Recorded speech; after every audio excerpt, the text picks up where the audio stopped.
You know, the 2023 general election is a national event which must not be toyed or messed with. The House of Reps Committee on Electoral Matters has been mandated to investigate the Independent National Electoral Commission, INEC's handling of the voter registration, including alleged constraints on timely procurement and production of permanent voter cards, PVC. In addition, the committee is to ascertain the electoral umpire's voting process from accreditation to transmission of results, plus a practical demonstration of the INEC server, e-collation officers, and the ability to manipulate voting results at that level, with the ability or not to operate the bimodal voter accreditation system, BVAS, you know. Now, NEC is trying, INEC, I should say, is trying to reinvent itself. Only the immoderate attitude of politicians tend to rubbish its moderate gains, basically. Well, let me start by even lauding INEC at this time. I think, by and large, the commission has improved, and I think our electoral process has also gained a bit more credibility. And the signs are there. It's much more difficult now with beavers for people, for politicians to rig, because there is no more use of incident forms, which they usually use to change figures and all of that. With this new technology now, if the INEC machine does not capture your finger, it will capture your face. And that means that you have to be the one that is registered for you to be able to cast your vote. And you won't need to say that, okay, because this thing has not captured my finger, therefore I won't be able to vote. Then we will now use the incident form where they can now put different kinds of things.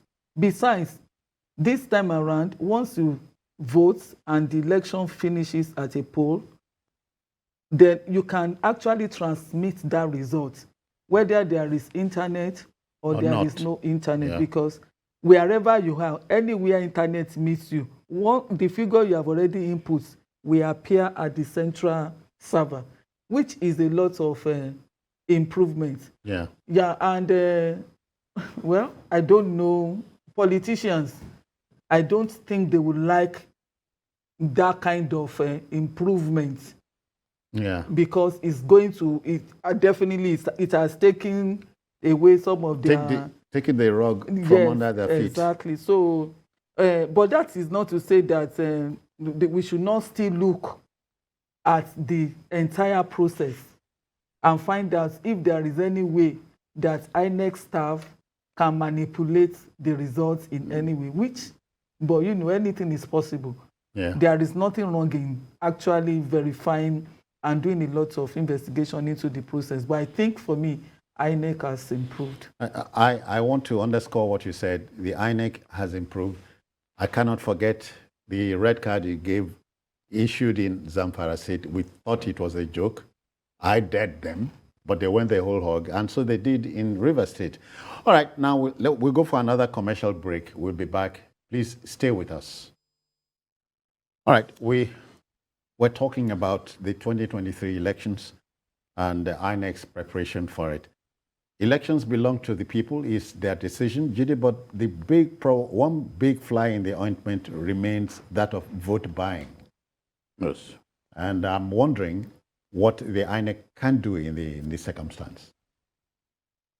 I don't think at this stage INEC can do anything about vote buying, because these guys now proceed to buy people's conscience even ahead of election days.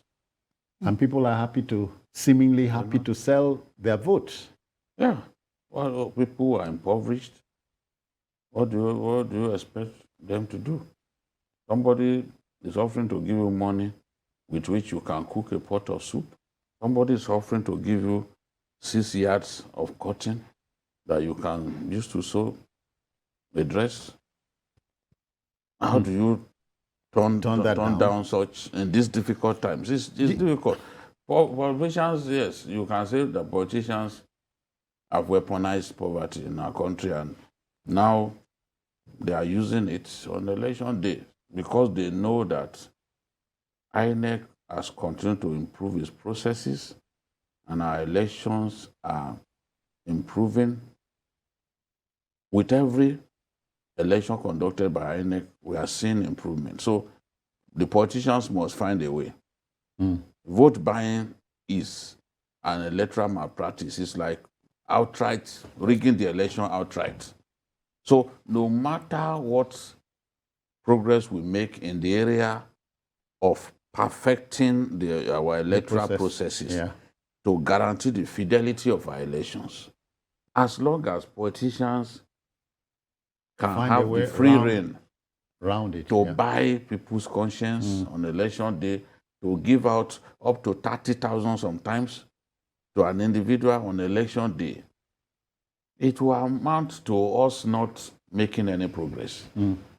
Whereas if we are to be fair to INEC, we have to admit that it has improved the quality of the electioneering process. But the politicians are the problem. How many people, and the politicians also go ahead to compromise security operatives on election day. So they just look away. Look the other way. How many people have you seen that they arrested for sharing money? People are led into buildings close to a polling center, where they now look at those guests. Look at those guests on Instagram, who they were even brandishing the money they were given. You know, it's something that really makes me sad that this is where we are now. When this thing began, steps were not taken to quickly nip it in the bud. Yeah. Now it's become a Frankenstein monster. We can't blame INEC for vote buying. It's not INEC didn't design the idea of vote buying. Don't tell me it is here to stay. For now? For the moment? Because we have not criminalized it enough. We have not served justice to people doing it. We are not making examples of people. So in my view... How many election offenses have been punished? This one, we hardly... I think in that area, INEC is overwhelmed because it's INEC that will make the case against you, and then you get prosecuted. So their hands are full. But in this case, the politicians, the big politicians, those that naturally we respect, they've come to the conclusion that the best thing is to bribe people. I'm telling you that their votes. I'm telling you from report from Yaga and other reputable monitors. Ahead of the election, they were going from door to door, sharing money to people and reminding them that on election day, don't forget also. Because it could be difficult to reach enough people on election day. So they start giving people money even earlier. Yeah, BC, before we go. So how do you stop that? I'm troubled by one statement he made not too long ago. He said, politicians have weaponized poverty, So poverty will make you eat let me try a little Yoruba. Ebi ni mu ni jẹun ọ̀tá ẹ̀. Ọ̀tá ẹni. Ebi ló mú ni jẹun ọ̀tá ẹni. But I'm saying, if you are poor, will you eat anything? Well, it depends on the level of poverty. Okay. And that poverty gets levels. It gets levels. Yes, okay, and me, I don't know now. If you are really hungry, that is why poverty is a weapon. It's a weapon, and that is why in underdeveloped countries, where there is high level of poverty, you find out that people find it difficult to think appropriately. So and prayer, no, they take poverty. It doesn't take it away. Besides, when you talk about punishment for vote buyers, who are the people that will make the laws?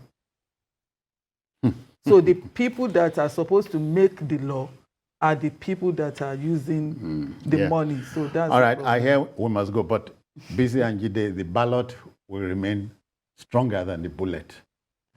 Whether or not anybody believes it, we wish INEC well, and I underscore the fact that you are trying to reinvent yourself. It is possible.